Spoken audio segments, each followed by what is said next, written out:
While the Biden administration remains unyieldingly resolved to reach an agreement with Iran on its nuclear program, Iranian proxy militias have stepped up attacks on military installations housing U.S. forces in both Syria and Iraq.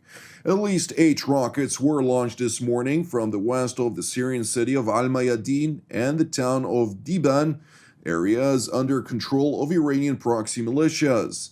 The rocket fire was presumably conducted in response to surface-to-surface strikes that were conducted by the U.S.-led coalition a day prior, targeting several launch sites near the Green Village, which houses American and other Western service members. One of the reasons why these sites were hit was we had reason to believe that they were going to be used as launch sites for attacks on Green Village.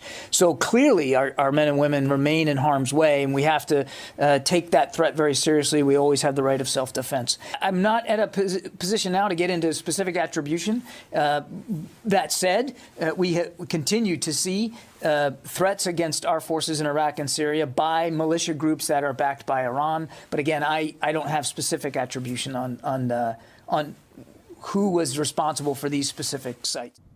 Separately in Iraq, a Katyusha rocket struck a military base housing U.S. forces near Baghdad International Airport earlier this morning. And earlier on Tuesday, 2 explosive-laden unmanned aerial vehicles were intercepted as they were approaching the Iraqi Ain al-Assad Air Force Base, which hosts U.S. troops. And while shying away from immediately attributing responsibility to Iranian-backed militias, Pentagon Press Secretary Kirby acknowledged consistent concerns regarding threats posed by Tehran's proxies in the region.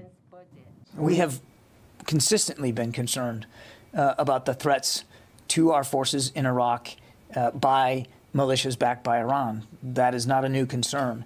And I think we've seen in just the last few days that there have been acts perpetrated by some of these groups that validate the consistent concern that we've had over the safety and security of our people. Our commanders have the inherent right of self-defense.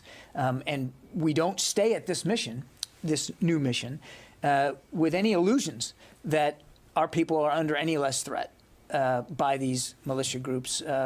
We're going to stay focused on that threat as we stay focused on the mission at hand and make sure that we're doing everything we can to protect our people.